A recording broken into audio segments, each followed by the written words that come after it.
ရိမုဒ္ဒရာမြတ်စွာဘုရားပွင့်တော်မူတဲ့အချိန်မှာသူလည်းပဲဟန္တဝတီမြို့တဦးသောအမျိုးမှာလူ့ဘဝကိုရရှိခဲ့တဲ့ချမ်းသာကြွယ်ဝတဲ့အမျိုးတော့ဟုတ်ပုံမရဘူးဘဝဆိုတာချမ်းသာတဲ့အမျိုးဖြစ်လိုက်ဆင်းရဲတဲ့အမျိုးဖြစ်လိုက်ဒီလိုပဲနေတယ်ဟန္တဝတီမြို့ကတမန်မိသားစုအိမ်တိမ်မှာသူကဝေဖွားခဲ့တယ်အဲ့ဒီအချိန်တုန်းကရှင်နေကသရတရားအလျောက်ပရိမုဒ္ဒရာမြတ်စွာဘုရားကို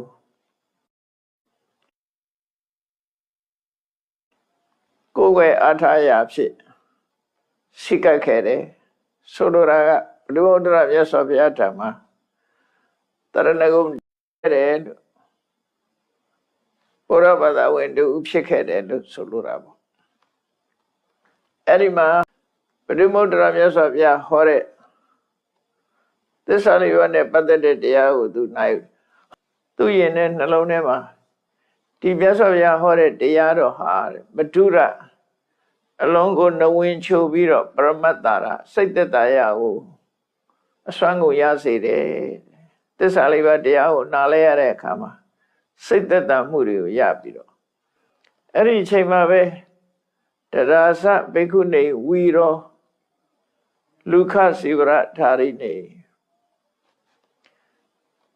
အဲ့ဒီပရိမုဒ္ဒရာမြတ်စွာဘုရားရဲ့တပိသာဝိကမ္မတွေထဲမှာရဲရင်ဖြတ်လက်တဲ့ဘိက္ခုနီမလေးတူဟာလူခစီဝရဓာရိနေသူဝတ်ထားတဲ့အဝတ်ကအင်တန်ကိုခေါင်းပါတဲ့လူခစီဝရဆိုခေါင်းပါအကောင်းမဟုတ်ညံ့အလွန်ညံ့တဲ့အဝတ်သင်္ကန်းကိုဝတ်ထားတာလို့ဆိုလို့ခုခေတ်ဆိုရင်တော့အလွန်ညံ့တာဝတ်လို့ရှိရင်တော့ရှုပ်ချကောင်းရှုပ်ချလိုက်မယ်သူတော်ကောင်းတွေကြတော့အဲ့ဒီလိုအလွန်ညံ့တာကိုအကောင်းမရှိလို့မဟုတ်ပေမဲ့အကောင်းရှိတောင်အကောင်းကိုမသုံးဘူးတကယ်အမိုက်ပုံထဲမှာပြစ်ထားတဲ့အဝတ်တွေသုတ်တန်မှာပြစ်ထားတဲ့အဝတ်တွေအဲ့ဒီအဝတ်တွေကိုကောက်ယူဖို့ရှောချုပ်ပြီးစပ်ပြီးဝတ်တဲ့ပန်းတကူသင်္ကန်းကိုဆိုလို့တယ်ပေါ့နော်ဒုက္ခစီရဒီပန်းတကူသင်္ကန်းကလည်းတစ်ထဲဆိုနောက်ထပ်အစ်စ်မလဲလောက်အောင်ဒီသင်္ကန်းလေးကိုပဲဖာထေးချုပ်ပြီးတော့ဝတ်တာအဲ့တော့တမန်အပြင်ကြည့်မယ်ဆိုလို့ရှိရင်အဝတ်နဲ့ပတ်သက်ပြီးတော့ရှားပါနေထိုင်မှုအဝတ်နဲ့ပတ်သက်ပြီးအကုန်ကြလုံးဝမရှိဘူးအလွတ်နဲ့ပတ်သက်ပြီးတော့အဝတ်နဲ့ပတ်သက်ပြီးချိုးချံတယ်ချိုးချံနိုင်တာဒါကျင့်ဝတ်တစ်ခုပဲလူခစီဝရဆိုကျင့်ဝတ်တစ်ခုပဲဒါကြောင့်မို့အဲ့ဒီမှာရှဲရင်ဖြတ်လက်တဲ့ဘိက္ခုနီမတူဟာဒီခေါင်းမာတဲ့သင်္ကန်းကိုဝတ်ယုံပြီးတော့အဲ့ဒီခေါင်းမာတဲ့အဝတ်ကိုဝတ်တဲ့နေရာမှာသူဟာသူများတဲ့ထူးချွန်တယ်ဒါကြောင့်မို့ပရိမုဒ္ဒရာမြတ်စွာဘုရားကသူ့ကိုလူတုပရိသတ်ကြားထဲမှာချီးမွမ်းတယ်သူဟာခေါင်းမာတဲ့အခြင်းကိုကျင့်တယ်ခေါင်းမာတဲ့သင်္ကန်းကိုဝတ်ယုံတယ်လို့ဆိုပြီးတော့သူတော်ကောင်းတွေရဲ့အသွင်ပြင်လက္ခဏာချီးမွမ်းတယ်အဲ့ဒီဘိက္ခုနီလေးရဲ့ခုံချေးစုကိုပရိမုဒ္ဒရာမြတ်စွာဘုရားတူတူပရိသတ်သံဃာပရိသတ်ကြားမှာချီးမွမ်းပြောဆိုတာကိုကြားလိုက်ရတဲ့အခါသူ့ရင်ထဲမှာအတိုင်းမသိပိဋိတွေဖြစ်ခဲ့တယ်ကိုချီးမွမ်းတာမဟုတ်ပေမဲ့အဲ့ဒီဘိက္ခုနီကိုချီးမွမ်းတဲ့အခါအားကြတဲ့စိတ်တွေဖြစ်တာပဲပြောမြတ်စွာဘုရားကိုသူတတ်နိုင်တဲ့အတိုင်းအတာအရဒါနကောင်းမှုဒီလုပ်ပြီးတဲ့အခါနိပစ္စမုနိဝရံတန်ဌာနမပိပတ္တယေမြတ်စွာဘုရားခြေရင်းမှာဝတ်ဆင်းပြီးတော့ပိယဇလည်းမှာချီးမွမ်းခြင်းခံရတဲ့ဒုက္ခစီဝရဓာရိနီခေါင်းမတဲ့သင်္ကန်းဝတ်တဲ့ဘိက္ခုနီမလိုမျိုးဖြစ်ပါရစေလို့ဆုတောင်းတယ်အဲ့ဒါသူ့ရဲ့ပါရမီဘဝစတာပဲပေါ့နော်တဒနုမောဒိတံဗုဒ္ဓဌာနလာဘာယနာယကော သူတောင်းတဲ့စုရှားစေလို့မြတ်စွာဘုရားကအနုမောဒနာဝါမြောက်စကားပြောဆိုပြီးတော့ဖြာရိတ်ကြတယ်တတသဟတိတောကပ္ပိဩကာကကုလတမောဒီကွာတသိန်းလွန်မြောက်သွားတဲ့အခါမှာဖရကဘာမှာလေးစုမြောက်ပွင့်တဲ့ဩကာကမျိုးနွယ်ကဖြစ်တဲ့ကောရမဗုဒ္ဓဆိုလောကမှာပွင့်နိုင်မယ်တတဓမ္မေတုတာဒါဩရတဓမ္မနိမိတာသူဟောတဲ့တရားရဲ့ဖန်တီးမှုကြောင့်သူ့ရဲ့ရည်နှစ်သီးကြသမီးတော်ဖြစ်ပြီးဓမ္မအမွေခံတဲ့ကိတ္တဂေါရမိနာမေနဟိတတိတထုတဝိကာကိတ္တဂေါရမိဆိုတဲ့နာမည်နဲ့မြတ်စွာဘုရားရဲ့တပည့်မှာဖြစ်လိမ့်မယ်လို့ဖြာရိတ်စကားမိန့်ကြားလိုက်တယ်အဲ့ဒီခါမှာတန်တုတ်တော်မူရိတာဟုတ်တော်ယာဝစီဝံတတာစိနံအဲ့ဒီကိုလူချင်းနဲ့ဆုရမယ်လို့လေမြတ်စွာဘုရားကမိန့်ကြားလိုက်တဲ့အခါမှာသိတ်ကိုဝမ်းသာသွားပြီးတော့အဲ့ဒီတော့ကတသက်တာကလပလုံးမေတ္တာစိတ်တာပရိစ္ဆေပစ္စည်းဟိဝိနာယကသူတတ်နိုင်တဲ့အတိုင်းတာနဲ့မြတ်စွာဘုရားပေါ်မှာမေတ္တာစိတ်နဲ့လှူဒန်းပြုစုလုပ်ကြွေးခဲ့တယ်အဲ့တုန်းကလုပ်ခဲ့တဲ့ကုသိုလ်ကောင်းမှုစေရနာတွေရှိစုတောင်းတခဲ့တဲ့စုပန်ချက်တွေကြောင့်နဲ့လူဘဝကစုတည်တဲ့အခါမှာတာဝရိန္ဒနတ်ပြည်ကိုရောက်တယ်အဲ့ဒီအနေဖရကဘာမှာကတ္တဝဘုရားပွင့်တော်မူတဲ့အခါကျတော့ဥပထာကောမဟေသိတ္တတရအာတိနရိတရောရသော်ဘုရားကိုကိုယ်ဝစိတ်ကတဲ့တပည့်တကာကြီးဖြစ်တဲ့ကာတိရာဇာကိကိနာမပါရဏတိပုရုတမေပါရဏတိမြို့မှာဌိနန်းဆိုးဆိုင်တဲ့ကာတိဘယင်ကိကိဆိုတာကတ္တဝဘုရားရဲ့ဥပဒကဖြစ်တယ်အဲ့ဒီကိကိဘယင်ကြီးရဲ့သမီးတော်ခုနှစ်ဖော်ထဲမှာနံပါတ်5ဓမ္မာဆိုတဲ့အမည်နဲ့အဲ့ဒီတော့ကထင်ရှားခဲ့တယ်ပေါ့ကတ္တဝမြတ်စွာဘုရားလက်ထက်မှာသူကဒီခေမာတို့ဥပလဝနာတို့ပဒါစာရာတို့ကုဏလကေတိတို့ဓမ္မဒိဏဝိသခါတို့နဲ့အတူပဲညီမအရင်ဖြစ်ခဲ့ကြတဲ့တည်းပဲဓမ္မာဆိုတဲ့မင်းသမီးဖြစ်ခဲ့တယ်ဒါကိတ္တဂေါရမိကအဲ့ဒီတော့ကဓမ္မာဆိုတဲ့9ယောက်မြောက်နံပါတ်5ဘုရင်သမီးတော်ဖြစ်ခဲ့တယ်အဲ့တော့တရားတူတူကျင့်ခဲ့ကြတာညီမ9ဖော်ကောမာရိဗြဟ္မစရိယရာဇကေညာဒုက္ခိတိတဗုဒ္ဓောပဋ္ဌာနာနိရတမုရိတတတ္တတိတရောဘေကုဏီမှာဝှချင်တော့လည်းပဲခမည်းတော်ဘုရင်ကြီးကခွင့်မပြုသည့်အတွက်ကြောင့်လိုကြောင့်လည်းပဲအနှစ်2000အချိန်အပြုစင်ဘွားနဲ့ပဲမြတ်သောအကျင့်ကိုကျင့်ပြီးဖျားသောကြောင့်တဲ့ကောင်းမှုတွေကိုပြုလုပ်ခဲ့ကြတယ်အဲ့ဒီကံရဲ့ဆွမ်းအားကြောင့်လူဘဝကနေစုတည်တဲ့အခါတာဝရိန္ဒနတ်ပြည်အဲ့လိုနတ်ဘဝရောက်လိုက်လူဘဝရောက်လိုက်နေပြီးတော့နောက်ဆုံးပါရမီဘဝရဲ့နောက်ဆုံးဘဝတစ်ခုရောက်လာခဲ့တယ်အဲ့တော့လူတိုင်းဟာပါရမီကုသိုလ်ဖြစ်ရင်လည်းပဲနောက်ဆုံးဘဝဆိုတာလာကြမှာပဲပေါ့နော်ကိုယ်ရည်မှန်းချက်ပန်းနိုင်ကိုရောက်ရှိလာချက်ချင်းကြီးတော့ရောက်မလားအဲ့တော့သူလည်းပါရမီဘဝလုပ်ခဲ့တာကဘာတသိန်းတက်ကလုပ်ခဲ့တာဆိုတော့တကဘာတင်ဘဝပေါင်းများစွာဖြစ်နိုင်တယ်ပေါ့အဲ့တော့ကဘာတသိန်းဖြတ်တန်းလာပြီးတော့နောက်ဆုံးဂေါရမဘုရားပွင့်တဲ့အခါမှာပစ္စည်းမေသဘဝေဓာနိသာဒသစ္ထိကုလေအဟံဘယ်မြို့မှလို့တော့မပါဘူးသူဟာတထေးသမီးလာပြီးတော့ဖြစ်တယ်ဂေါရမဘုရားလက်ထက်မှာတထေးသမီးလာဖြစ်တယ် တော့ဘေဘဝကကံကြမ္မာဆိုတာတော့မသိနိုင်ဘူးပေါ့နော်တထေးသမီးဖြစ်လာတော့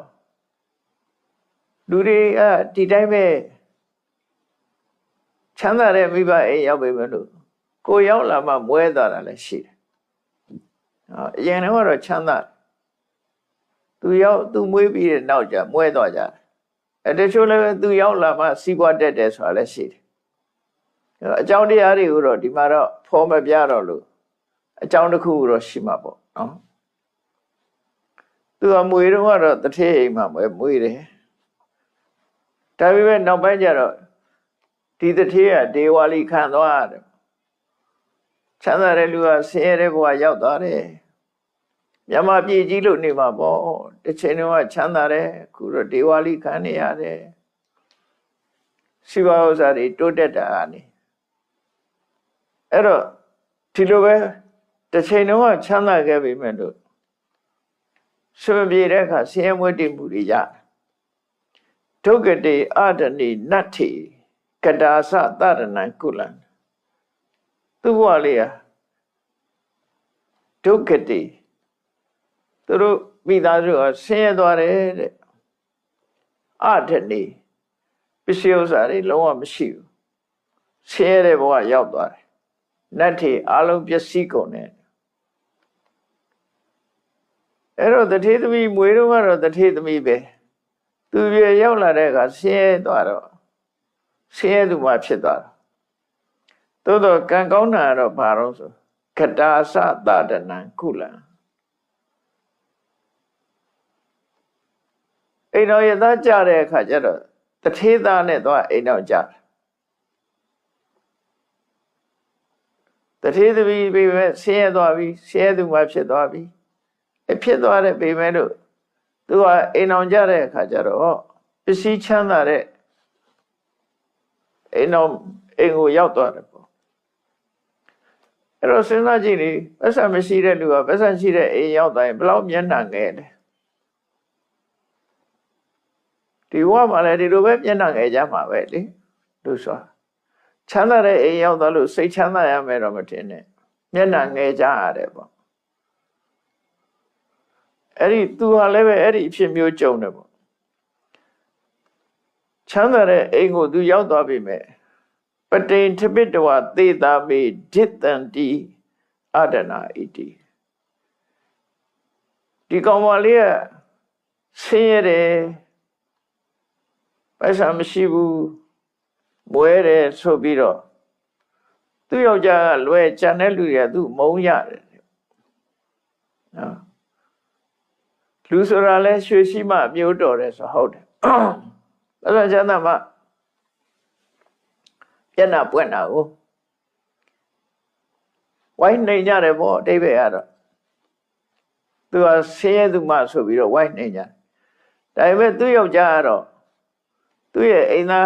တော်ဘက်ကတော့သူ့ဘောမှာကောင်းမွန်ဆက်ဆံပြီးမျက်မျက်နှုံနှုံရှိတယ်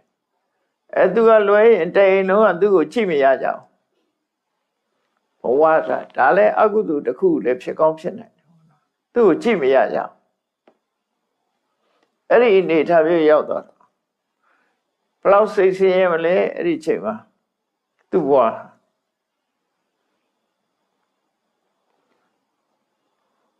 ပတိန်ထပိတဝသေတာမေဒိတန္တိအဒနာဣတိမွဲတယ်ဆိုပြီးတော့အလုံးကမုံညတယ်လေသူအဖက်မလို့ကြအောင်ဖက်မလို့တော့အဲ့လိုနဲ့အိမ်အောင်ကြတော့ရှဒါသပတုတာအာသိန်သဗ္ဗေတန္တိဣတတရာအချိန်ကြတော့သူကသားကလေးတယောက်မွေးဖွားတယ်အဲ့ဒီသားကလေးမွေးလိုက်တဲ့အခါကျတော့မှသူ့ပေါ်အလုံးကချီပြူးလာကြတယ်တဲ့ဒါသားလေးရဲ့ဘုံကလည်းဖြစ်နိုင်တယ်ပေါ့နော်အိန္ဒိယနိုင်ငံမှာသမီးမွေးရင်ဒုက္ခရောက်တယ်သားမွေးမှချမ်းသာတယ်သူအခုလည်းပဲသားကလေးမွေးတယ်ဆိုတဲ့အခါကျတော့မှတိမ်လုံးကပြန်ပြီးတော့သူ့ကိုချီပြူးလာကြပြန်တယ်သားလေးကိုအကြောင်းပြုပြီးတော့သူ့ကိုချီပြူးလာကြတယ် အဲ့တော့လူရဲ့ကံကြမ္မာဆိုတာဒီလောက်နဲ့မပြီးသေးဘူးသူကရှရာတော့တရုနောဖတ်တော်သားလေးကအရွယ်ကလေးထိုင်နိုင်ပြီသွားနိုင်ပြီစကားလေးပြောတတ်ပြီဆိုတဲ့အရွယ်ကလေးရောက်တဲ့အချိန်မှာအလုံးကိုနုနေသေးတဲ့ကလေးရွယ်မှာပဲသူကိုယ်တိုင်ကလည်းဒီသားကလေးကိုအရေးတကြီးကြီးနဲ့စောင့်ရှောက်နေတဲ့အချိန်လေးမှာတဒါယမဝတံကတော်ကလေးလေးကယောဂဖြစ်ပြီးဆုံးသွားတယ်အဲ့တော့ဒီကလေးလေးကြောင့်သူ့ဘဝဟာမျက်နှာပွင့်လင်းရတာခုသူအာကိုအထားလုပ်တဲ့သားလေးကဆုံးသွားတယ်ဆိုကဲဘလို့မြတ်ယူကြုံမရဖြစ်မလဲစဉ်းစားကြည့်ပေါ့နော်ကံကြမ္မာရဲ့ပြည့်ရဲ့ပြုမှုကိုခံရတယ်လို့ဆိုရမယ်ထင်တယ်ဒါခိတဂေါရမီရဲ့ဘဝမွေးတာတော့တထေးအိမ်မွေးတယ်ဆင်းရဲသွားတယ်နောက်ပိုင်းမှာဆင်းရဲသွားတယ်တထေးအိမ်တော့အိမ်အောင်ကြပါရဲ့အိမ်အောင်ဘက်ကလွဲရင်ကျန်တဲ့လူတွေကသူ့ကိုကြည့်မရကြဘူးမုံကြတယ်သားလေးမွေးလာတဲ့အခါကျတော့မှအားလုံးကချီပြူသွားကြပြန်တယ်အဲ့ဒီသားလေးကိုအကြောင်းပြုပြီးချီပြူသွားတဲ့ဆိုတော့မှသားလေးကတည်သွားပြန်တယ်ဆုံးရှုံးမှုတွေနဲ့ဒီလိုဖြစ်လာအဲ့ဒီအချိန်မှာသူ့ရင်ထဲကိုကြည့်လိုက်မယ်ဆိုရင်ဘလောက်ဒုက္ခရောက်လဲစဉ်းစားကြည့်ပေါ့နော်တောကတ္ထာဌိနဝရဏအဲ့ဒီချိန်မှာစိုးရိမ်စိတ်ကသူ့ကိုအများကြီးနှိပ်စက်လို့သိကိုဒုက္ခရောက်တယ်အတုနိတ္တရုဒ္ဓမုခ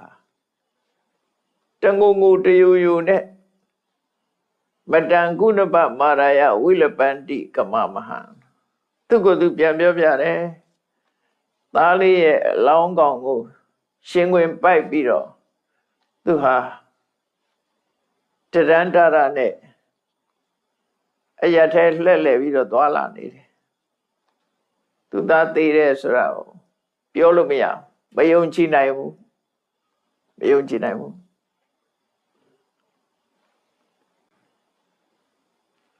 အဲ့ဒီအချိန်လေးမှာသူသားတေချာကိုဆေးကုရင်ပြန်ပြီးတော့ရှင်ရမယ်ဆိုတဲ့စိတ်နဲ့ဒီသားလေးအတွက်မပြည့်ရပဲနဲ့သူသားလေးရဲ့ဆေးကုသပြီးပြန်ပြီးအသက်ရှင်နိုင်တဲ့နိလန်းကိုလိုက်ရှာတဒါဧကေနတန္ဒိဋ္ဌာဥပိတ္တဝဘိတကုတ္တမအဲ့လိုလူတွေတိုင်းသူသားလေးကိုမကုနိုင်ဘူးလားသူသားလေးမသေးအောင်မလုံးနိုင်ဘူးလားဆိုတာလေးပဲအယူတယ်မောဘဝလို့ရောက်သွားတော့အဲ့ဒီမှာစဉ်းစားဉာဏ်ရှိတဲ့လူတယောက်ကတွေ့တော့ဩဒုက္ခမြတ်တောကဖြစ်နေရှာတာနေမှာသေသွားတာပြန်ရှင်တယ်ဆိုတာဘယ်ရှိမလဲအဲ့တော့သူ့ကိုနားလည်အောင်ပြောနိုင်မဲ့ပုဂ္ဂိုလ်ကတော့ခောရမဗုဒ္ဓပဲရှိတယ်ဆိုပြီးအဲ့ဒီလူကလမ်းညွှန်လိုက်တာအဲ့ကံကောင်းသွားတာနော်ဖះကပဲသူ့ရဲ့ဒီတောကကိုကုစားနိုင်ပါပဲဒါလည်းမြတ်စွာဘုရားသုံးတာ psychotherapist ပဲဒါ psychotherapist ပဲစိတ်ဓာတ်ကိုမြတ်စွာဘုရားသုံးအဲ့တော့မြတ်စွာဘုရားကြီးကိုလွှတ်လိုက်တဲ့ဥပိတ္တဝဘိတကုတ္တမဆိုဘိတကဆိုတမားတော်ဆိုတဲ့အဓိပ္ပာယ်နဲ့သုံးတာဒါကိုမြတ်စွာဘုရားကိုပေသစ္စာဂုရုဆိုပြီးတော့လည်းခေါ်ကြတယ်ပေါ့ပါဠိစာပေမှာတော့ဘိတကလို့ပဲခေါ်တယ်နော်ဘိတကဆိုတာ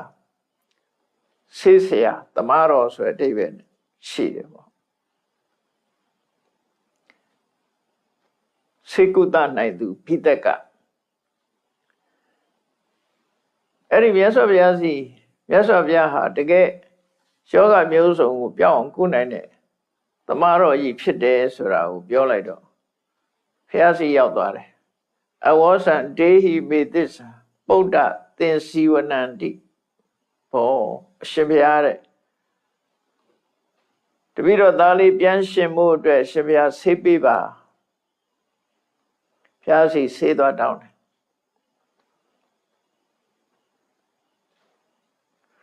အဲ့တော့မြတ်စွာဘုရားကဆေးမရှိဘူးမပြောလိုက်ဘူးမပြောဘူးဆေးပေးပါဆိုဒါလည်းစဉ်းစားကြည့်ရင်ဒါ psycho သုံးတာပေါ့နော် psychotherapy နဝိဇန္တိမတာယတမိခေဟေသိဋ္ဌတကံတတော်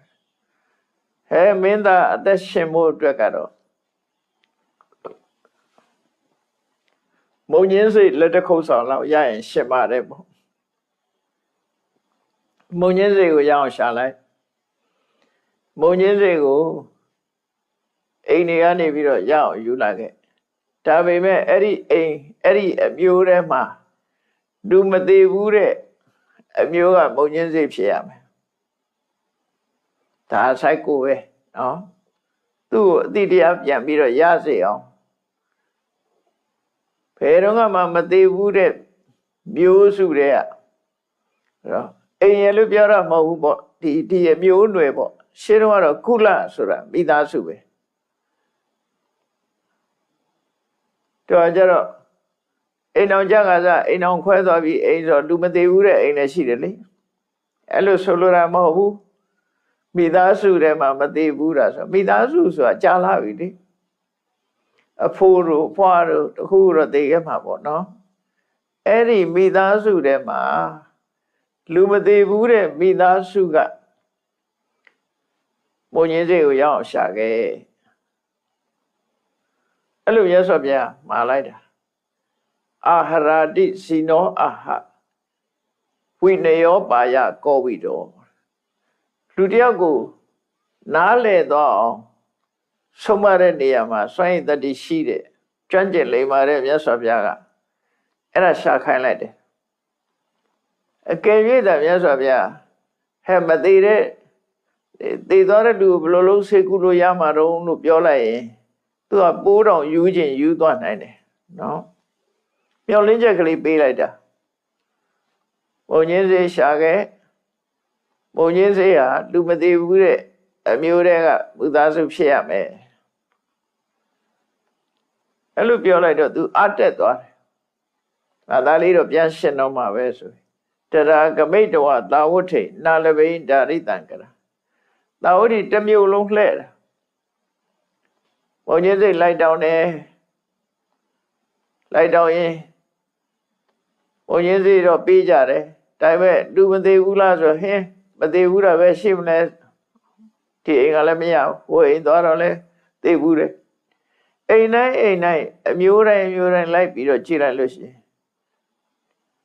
လူမသေးတဲ့မိသားစုဆိုတာရှိမှမရှိတာအဖိုးတွေဖွားတွေဒီလိုဟာတွေကသစ္ဆုံးခဲ့ကြတာတွေကြည့်ပဲပေါ့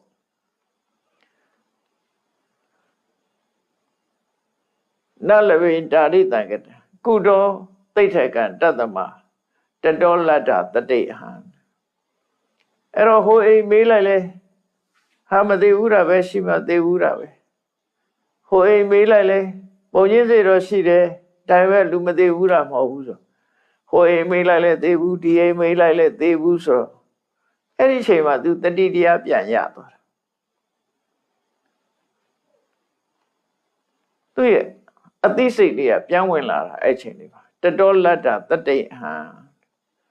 ဘဝရဲ့အဓိပ္ပာယ်ကိုအဲ့ဒီချိန်လေးမှာစပြီးတော့တတိယလာတယ်ငါတယောက်တည်းမဟုတ်ပါလားသိတဲ့လူဆိုတာဘယ်တော့မှပြန်မရှင်ဘူးဆိုတဲ့အသိဉာဏ်လေးတတိလေးရလာပြီးတော့ကုဏပံသတ္တေဒဝနာဥပသိဥပေသိလောကနာယကသူသားအလောင်းလေးကိုတင်ញိုင်ပို့ပြစ်ပြီးတော့တင်ញိုင်မှာမြုပ်ခဲ့ပြီးတော့ရသော်ဗျာစီသွားတယ်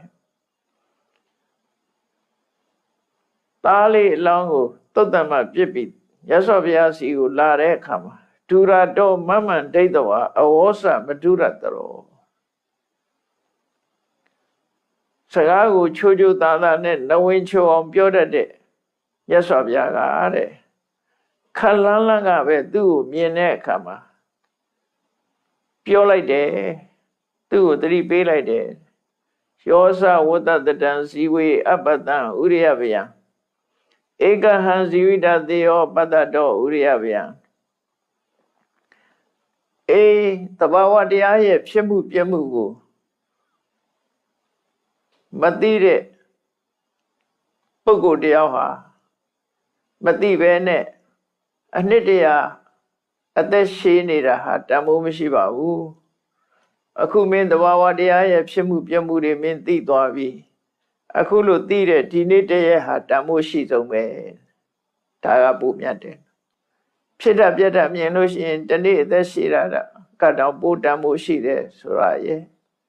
ဒါသိသွားတာသူ့ကိုသူတန်ဖိုးတွတ်တက်သွားတယ်နောက်တစ်ခါသိခြင်းဆိုတာဟာငါနဲ့တင်ဆိုင်တာမဟုတ်ဘူးတရွာနဲ့တင်ဆိုင်တာမဟုတ်ဘူးတစ်မြို့နဲ့တင်ဆိုင်တာမဟုတ်ဘူးတလောကလုံးကြီးနဲ့ဆိုင်တာတမိသားစုနဲ့တင်ဆိုင်တာမဟုတ်ဘူးမိသားစုအလုံးနဲ့ဆိုင်တယ်ဆိုတာအဲ့ဒါလည်းသိလိုက်ရော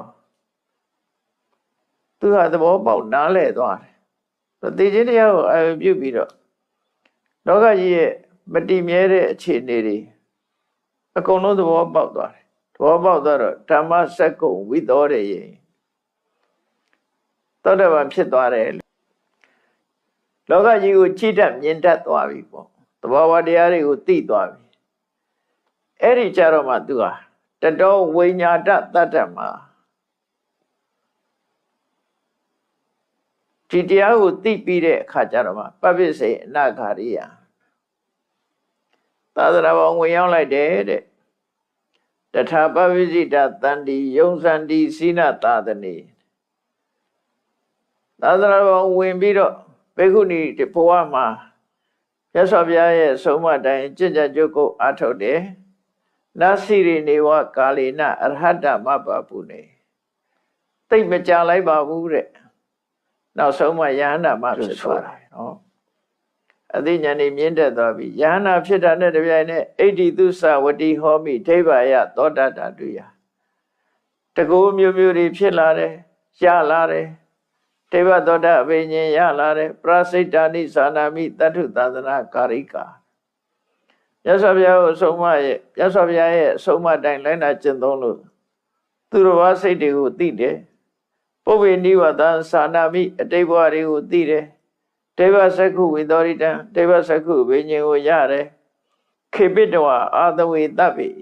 ရှင်တဲ့နှလုံးထဲမှာရှိတဲ့အာသဝတရားတွေအကုန်လုံးကုံစေပြီးဝိသုဒ္ဓသိသူနေမလားသူစိတ်ဟာလုံးဝစင်ကြယ်ပြီးအငြိကျေးကင်းသွားတယ်လူရဲ့စိတ်တွေကကိရိတာတွေနဲ့ရောထွေးညှဉ်းနွမ်းပြီးတော့နေတာလုံးဝကိရိတာတွေကင်းသွားရင်လုံးဝဖြူစင်သွားပြီလို့ပြောတာအဲ့ဒီမှာသူဝမ်းမြောက်ဝမ်းသာပရိစိန်တော်မယတ္ထာမြတ်စွာဘုရားရဲ့ကျေးဇူးကိုဆက်ပြီးပြီကတံဘုရတသာသနာမြတ်စွာဘုရားရဲ့ဆုံးမကိုသူလိုက်နာပြီးပြီဩဟိတောခရုကောပါရောလေးလနဲ့ဝန်တို့ဝန်မိုးကိုချပြီးပြီဘဝနိတိသမုခတာဒီဘဝကနေဟိုဘဝတွေကိုရှေ့ဆောင်ရှေ့ရွယ်ပြုသွားတဲ့တဏှာကိုလည်းဖယ်ရှားပြီးပြီဆိုပြီးယတ္တထယပဝိစိတာခရတမနာခာရိယသောမိအထောအနုပ္ပတောသဗ္ဗတယုစနေခေယောသာသနာပေါင်းဝင်ပြီးတော့ဘေကုဏီဝချင်းရဲ့ရည်ရွယ်ချက်လုံးဝပြည့်စုံသွားပြီဥတည်ချက်လုံးဝပြည့်စုံသွားပြီလို့သူတို့ဆိုလို့တယ်အထဓမ္မနိရောဓိတုပฏิပါဏိတထေဝသညာဏမေဝိမလံသုတ်တံဗုဒ္ဓသစ္ဆတဝဟတာမြတ်စွာဘုရားရဲ့အဆုံးအမတရားတော်ရဲ့စွမ်းရည်တတ္တိကြောင့်သူဟာအကြောင်းနဲ့ပတ်သက်တာတို့အကျိုးနဲ့ပတ်သက်တာတို့ဘာသာစကားနဲ့ပတ်သက်တာတို့အသိဉာဏ်နဲ့ပတ်သက်တဲ့နေရာတို့အသိဉာဏ်တွေဟာပွင့်လင်းလာခဲ့တယ်အဲ့တော့သူဘေကုဏီဖြစ်သွားတဲ့အခါမှာသင်္ကာရကုဒအာဟိတဝသုတ္တနာရထိကပိစာရထိယပိစာတတောတံဃာတိကံကတ္တဝလူခန္တာရေမိစီဝရဘေကုဏီဘဝရောက်လာတဲ့အခါမှာတဲ့အမိုက်ပုံနဲ့ပြစ်ထားတဲ့အဝဆသုတ်တံမှာပြစ်ထားတဲ့အဝဆလမ်းဘေးရက်တွေမှာပြစ်ထားတဲ့အဝဆအဲ့ဒီအဝဆတွေကိုစုပြီးတော့သင်္ဃာတိကံကတ္တဝဆတ်ဟပ်ပြီးတော့သင်္ကန်းချုပ်တယ်ချုပ်ပြီးတော့အဲ့ဒီလိုအကောင်းကိုမသုံးဘဲနဲ့ရှာရှာပါပါသင်္ကန်းပေါ်မှာလောဘမတက်ဖဲနဲ့လူခန္ဓာရိတိစီဝရခေါင်းမတဲ့သင်္ကန်းကိုသူဝှေ့ယုံခဲ့ပါတယ်တဲ့စီနောတတ္တမေကုဏီတုတ်ထော လူခစီဝရထာရဏီဆူတောင်းတာတော့ဆူတောင်းတာပဲဆူတောင်းတဲ့အတိုင်းလည်းလှုပ်ဖို့လှုပ်တာအဲ့တော့ဆူတောင်းလို့ရတယ်ဆိုတာတော့ဒါသူဥတီချက်ကိုပြောတာဆူတောင်းလို့ရတာဟာဒီခေါင်းမတဲ့သင်္ကန်းဝိုးရုံကြောင့်ဒါဆိုတဲ့ပစ္စုပန်အကြောင်းကြီးမဟုတ်ဘူးစိတ်ကိုအဲ့ဒီဘက်ကိုရောက်သွားဥပမာရှင်မောက္ကလံကတကူဝိရမှာထူးချွန်တယ်ရှင်သာရိပုတ္တရာပညာရထူးချွန်တယ်ဆိုတာဆူတောင်းခဲ့တုန်းကလည်းအဲ့လိုဆူတောင်းခဲ့တာဒီဘဝရောက်တဲ့အခါလည်းပဲရှင်သာရိပုတ္တရာကအမြဲတမ်းစဉ်းစားတွေးခေါ်ပြီးတော့နေတာရှင်မောက္ကလံကတော့အမြဲတမ်းသမထကျင့်စဉ်နဲ့တကူမျိုးဖန်ဆင်းပြီးတော့နေတာ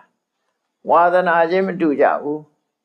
စိဏဝတိတာဆိုတာလေ့ကျင့်မှုချင်းကွာသွားတယ်အခုဒီကိသဂေါရဝီထေရီမကလည်းပဲသူလေ့ကျင့်တာဘာတော့ဆိုရင်သင်္ကန်းနဲ့ပတ်သက်ပြီးထူးချွန်တာဒါဟာသူ့ရဲ့ပြောမယ်ဆိုရင် specialize ပေါ့နော် specialize လုပ်တာပြောတာဒီဟာကိုပဲသူကအလေးပေးပြီးတော့ကျင့်သုံးတာဖြစ်လို့သူကထပေးသည့်ဧတတက်ခံပြီးပရိသတ်သူဝိနယကောမြတ်စွာဘုရားကသူပရိသတ်အလယ်မှာခေါင်းမတဲ့သင်္ကန်းကိုဝိယုံတဲ့နေရာမှာစံပြပုဂ္ဂိုလ်ဖြစ်အမျက်ဆုံးလို့မိန့်ကြားခဲ့တာဖြစ်ပါတယ်နောက်ဆုံးဘဝနောက်ဆုံးအချိန်မှာနောက်ဆုံးနေ့ရက်မြတ်မှာကိလေသာဇာပိတမရှံသူမှာကိလေသာတွေအလုံးလောင်မြောက်ဖြစ်စီပြီးပါပြီဘဝတ္တဝေသမုဟတနောက်ဘဝဆိုတာတွေအလုံးဖြစ်စီပြီးပါပြီနာခီဝဗန္နစစ်တော်တောစင်ရိုင်းစင်တကောင်ကိုထုခတ်ထားတဲ့ထူးကြိုးတွေကိုဖြတ်ပြီးတော့လွတ်လွတ်လပ်လပ်ထွက်သွားတယ်လို့သူလည်းတန်တရားဝတ်ကနေလွတ်လွတ်လပ်လပ်ထွက်သွားပြီရသော်ဗျာဆုံးမတိုင်းအာသောကင်းကွာသူနေရပြီသောကတံဝတ္တမေဝတိရသော်ဗျာတံသူလာလဲရတာလာကြိုးနှက်လိုက်တာပေါ့နော်ပဋိသမိရစရတောပဋိသမိရညာ၄ပါးကိုလည်းသူရတယ်ဆလဗေညာဝိညာဉ်6ပါးကိုလည်းသူရတယ်အလုံးဟာသူ့ဘဝ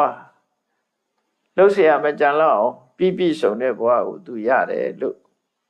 အိဋ္ဌံသူထံခိတခောရမိဘိက္ခုနီဣမကထာယောပိသိဋ္ဌာသူရဲ့နောက်ဆုံးနေ့ရက်မှာခိတခောရမိဘိက္ခုနီမသည်ဒီဂါထာများကိုရွတ်ဆိုပြီးတော့သူ့ဘဝစัจကြောင်းကိုပြန်ပြောင်းပြီးတော့ဟောကြားခဲ့တာဖြစ်ပါတယ်တရားချက်ခင်သူတော်စင်ပြိဿပေါင်းတို့ကိသဂေါရဝီထေရီမ၏ဘဝနဲ့ပါရမီဘဝနဲ့နောက်ဆုံးနေ့ရက်မြတ်အကြောင်းကိုနိုင်မှတ်သားရတဲ့အခါမှာဘဝနဲ့ပတ်သက်တဲ့အသိဉာဏ်တွေကိုရရှိပြီးတော့မိမိတို့ကိုယ်တိုင်ကြင်ကြံကြိုးကိုအထောက်အမဲ့အလုပ်တွေကိုကြင်ကြံကြိုးကိုပွားများအထောက်နိုင်ကြပါစေကုန်သတည်းသာဓုသာ